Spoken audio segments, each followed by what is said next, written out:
Hello, Smars here. I've been trying to figure out how to even explain any of this because that's a really long topic.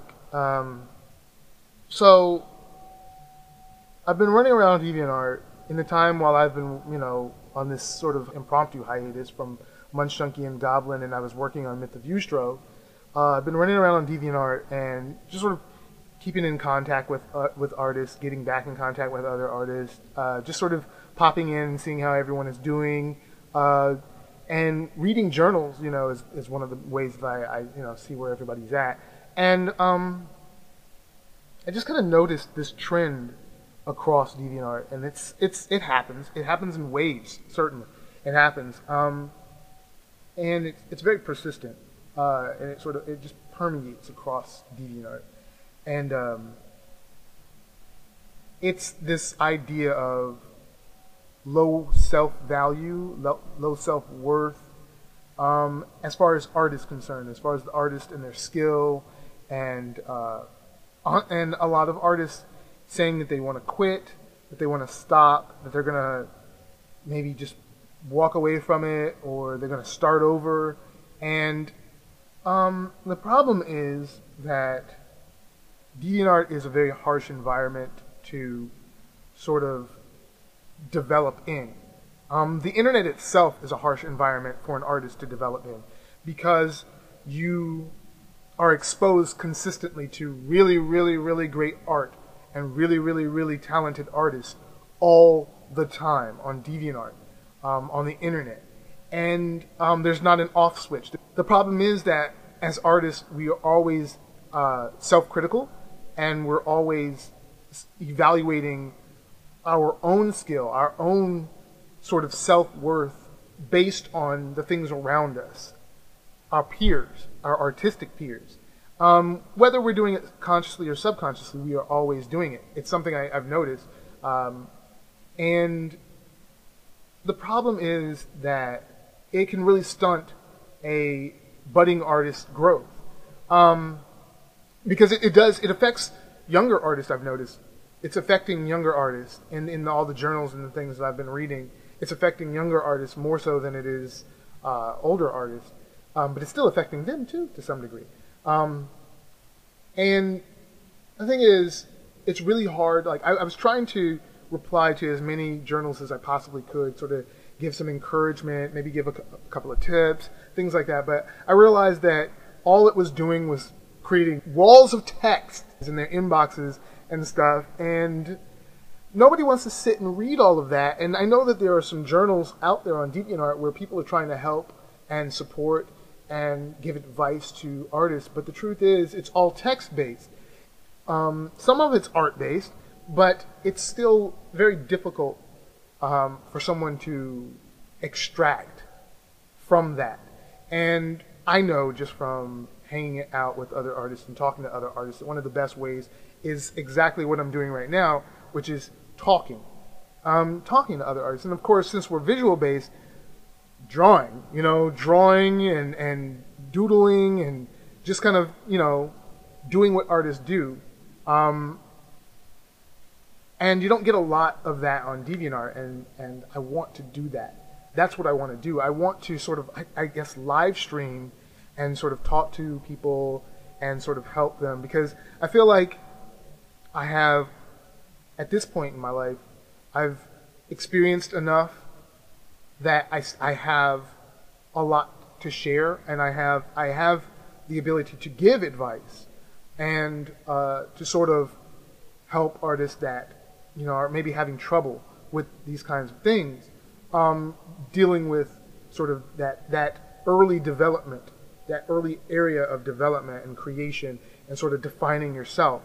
And that was one of the things I wanted to do. I actually wanted to start doing panels at conventions, and I haven't gotten into a panel yet. It's really hard to get into panels at conventions.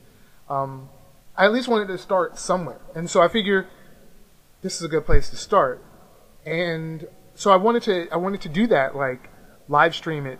I don't know, maybe twice a week or so. Just sort of gather, everyone gets together, and they just fire off questions, and I sort of try to answer some things, help out artists. Yeah, I don't know. Right now, it's sort of like everyone's seeking advice in a void, really, because a lot of the people that tend to reply to people seeking advice, seeking help, seeking a solution are other people also seeking advice, seeking help, seeking a solution. So all you can really get are people that can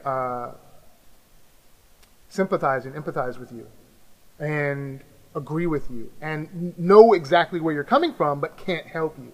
Not really. And that's not the best peer network that you want, because it's sort of like a pity party. You know, everyone's poo-pooing, you know, everyone's just kind of, you know, feeling sorry for one another, and no one is helping. No one is encouraging. No one's lifting one another up.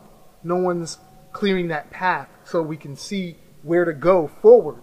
And that's what I was curious about, what you thought about that, doing, you know, sort of a live stream like that where sort of draw and talk and discuss things and occasionally do critiques and things like that, and sort of do, you know, help. And I want to do those maybe twice a week, but I don't know exactly what time would be best for everyone. So I was looking to you to maybe comment and tell me what times of the week, what time of day would be best, and really just kind of see what you thought about that. So definitely leave a comment and let me know what you think, and we will make that happen. Because the truth is, you don't start over. You never start over. It's impossible, because you don't start over in life, and your art is an extension of life.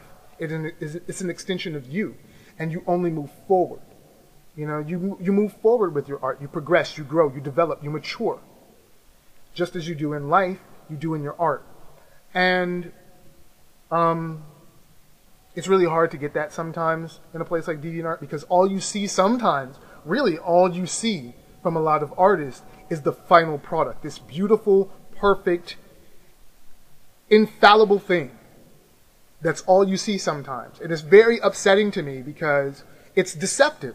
You don't see a lot of the development process. You don't see all the frustration from a lot of artists. You don't see a lot of the times over and over and over that they took to develop this picture, you know, or these characters, or you don't see the years that it took for them to learn how to color, or the years that it took for them to learn how to ink or pencil or anything, just drawing in general in this way, or create. You don't see the years that it took, the hours of frustration, the constant starting over and starting over and starting over.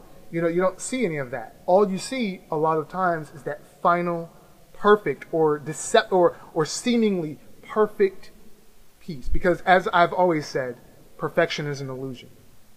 It is an illusion, and it's even more so an illusion in artwork. But that's the big problem, is that they're certainly not being deceptive on purpose. It is that artists are very self-conscious. We are very self-conscious creatures, maybe even more so than your average person can be self-conscious. And because of that, we often don't want to show all the fumbling and bumbling and all the bad stuff. We just want to show the stuff that makes us proud, the stuff that makes us feel accomplished. You know, we want to, that flag at the top of that mountain that we've scaled, and it took us so long to scale. That accomplishment is what we want to show. And to someone just coming in, they assume that they immediately need to get to that place. They need to be at that place. And it's impossible for you to leap over 1,000,000 steps just to get to that place. And that is something that I want to explain and really, for a lot of artists to understand, it's a progression. It takes time.